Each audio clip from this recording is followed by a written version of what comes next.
سیرت مصطفیٰ، سیرت نبوہ، الوداع والنہایہ، الطبقات الکبریٰ اور سیرت حلیبیہ میں حضور نبی کریم حبیب رب کائنات حضرت محمد صلی اللہ علیہ وآلہ وسلم کی رضائی ماؤں کی تعداد 6 لکھی گئی ہے، جن میں 3 شادی شدہ اور 3 غیر شادی شدہ تھیں، جن کا ذکر خیر آج کی ویڈیو میں کیا جائے گا۔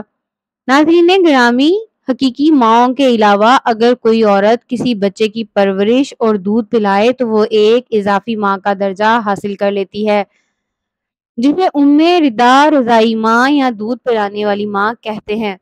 اس عورت کے شوہر کو بچے کے باپ کا درجہ دیا جاتا ہے، جبکہ اس کے بچوں کو بھی اس بچے کے حقیقی بہن بھائیوں کی طرح سمجھا جاتا ہے اور اس کی ان میں سے کسی سے شادی نہیں ہو سکتی۔ اس طرح ایک عورت جس نے کسی بچے کے 2 برس کے ہونے سے پہلے اسے کم از کم 5 بار دودھ پلایا ہو، اسلامی قانون کے دیے ہوئے خصوصی حقوق کے تحت وہ اپنے دودھ کے رشتے سے اس بچے کی ماں بن جاتی ہے۔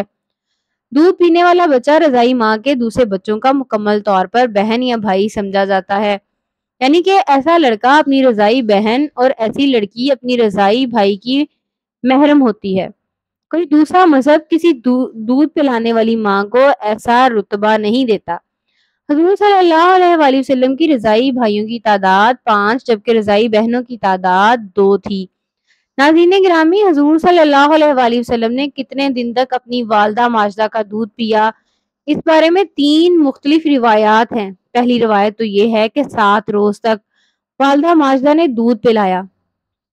دوسری روایت کے مطابق 4 روز تک آپ کی والدہ ماجدہ نے آپ کو دودھ پلایا۔ سیرت حلیبیہ میں ہے کہ آپ صلی اللہ علیہ وآلہ وسلم کو آپ کی والدہ ماجدہ نے 9 دنوں تک دودھ پلایا۔ حضور اکرم صلی اللہ علیہ وآلہ وسلم کو والدہ کے بعد جس عورت نے سب سے پہلے دودھ پلایا وہ حضرت صوبیہ اسلمیہ تھی، یعنی حضرت صوبیہ حضور اکرم صلی اللہ علیہ وآلہ وسلم کی سب سے پہلی رضائی ماں تھی۔ اس کو امام بخاری نے روایت کیا ہے کہ والدہ ماجدہ کے بعد حضرت حلیمہ سعدیہ کے پاس جانے سے پہلے آپ صلی اللہ علیہ وآلہ وسلم کو آپ کے چچا ابو لہب کی باندی حضرت صوبیہ نے دودھ پلایا۔ جس وقت آپ صلی اللہ علیہ وآلہ وسلم نے دودھ پیا اس وقت وہ آزاد ہو چکی تھیں، کیونکہ ابو لہب کو بھتیجے کی ولادت کی خبر حضرت صوبیہ نے دی، اسی وقت ابو لہب نے ان کو آزاد کر دیا۔ اس کا صلہ ابو لہب کو بھی ملا کہ اسے جہنم کی دھکتی ہوئی آگ میں تھوڑا سا پانی نصیب ہو گیا۔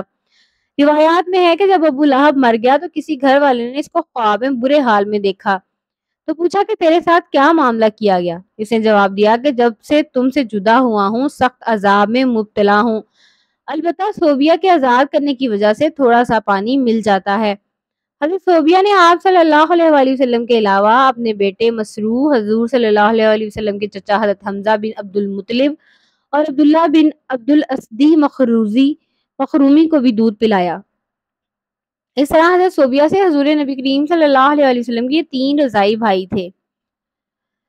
حضرت صوبیہ کے اسلام قبول کرنے کے بارے میں مختلف روایات ملتی ہیں۔ اس سلسلے میں سیرت نگاروں اور مفسرین میں اختلاف ہے۔ ابو نعیم اصفہانی نے حالت الاولیاء میں لکھا ہے کہ میرے علم کے مطابق متقدمین میں سے کسی نے ان کے اسلام کا ذکر نہیں کیا۔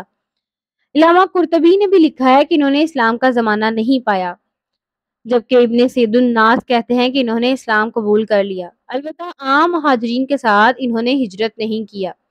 اور علامہ علاء الدین مغلطائی نے مستقل ایک رسالہ لکھ کر ان کے اسلام کو ثابت کیا ہے، جس میں انہوں نے یہ بھی لکھا ہے کہ ابن حبان نے ایک حدیث کو صحیح قرار دیا ہے جس سے ان کا مسلمان ہونا ثابت ہوتا ہے۔ اور بعض حضرات نے ذکر کیا ہے کہ نبی اکرم صلی اللہ علیہ وآلہ وسلم کو جس خاتون نے بھی دودھ پلایا وہ مشرف باعث سلام ہوئی۔ حضور اکرم صلی اللہ علیہ وآلہ وسلم جب مکہ سے مدینہ ہجرت فرما گئے تو حضرت صوبیہ مکہ ہی میں رہیں۔ نبی کریم مکہ جانے والوں کے ہاتھ خصوصی طور پر حضرت صوبیہ کے لیے تحائف بھیجا کرتے تھے۔ غزوہ خیبر کے بعد 7 ہجری میں حضور صلی اللہ علیہ وآلہ وسلم کو اپنی پہلی رضائی والدہ حضرت صوبیہ کے انتقال کی خبر ملی تو آپ غم زدہ ہو گئے۔ اس موقع پر خبر پہنچانے والے سے حضور اکرم نے پوچھا کہ حضرت صوبیہ کے بیٹے اور میرے رضائی بھائی مسروح کا کیا حال ہے؟ آپ کو یہ بتایا گیا کہ مسروح حضرت صوبیہ سے پہلے ہی وفات پا چکا ہے اور اب ان کا کوئی باقی نہیں رہا۔ عربوں میں یہ رواج تھا کہ نئے پیدا ہونے والے بچے کو خالص عربی زبان سیکھنے اور دیہات کی پاک و صاف آب و ہوا میں مخلوط تہذیب سکھانے کے لیے کسی گاؤں میں بھیج دیا جاتا۔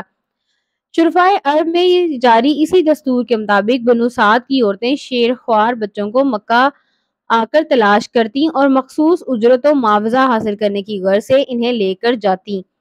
جس سال نبی اکرم صلی اللہ علیہ وآلہ وسلم کی ولادت باسعاد ہوئی تو حسب رواج بنو سعد کی خواتین مکہ آئیں، جن میں حضرت حلیمہ سعدیہ بھی شامل تھیں۔ تمام خواتین نے آپ کے گھر کی خستہ حالی اور آپ کی یتیمی کو دیکھ کر انکار کر دیا۔ تو حضرت حلیمہ سعدیہ نے اللہ سے برکت کی امید لگا کر اس یتیم کو لے لیا، جو در حقیقت یتیم نہیں بلکہ در یتیم تھے۔ اس مولود کی مبارک ہونے کا احساس حضرت حلیمہ اور ان کے شوہر کو اسی وقت سے ہونا شروع ہو گیا جس وقت انہوں نے ان کو گود لیا۔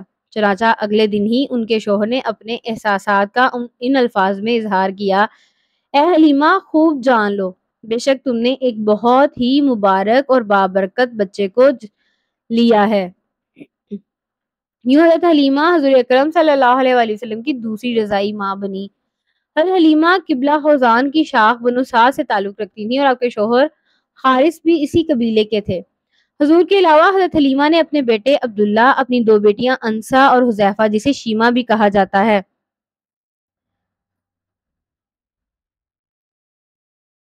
اور ابو سفیان بن الحارث بن عبد المطلب کو بھی دودھ پلایا۔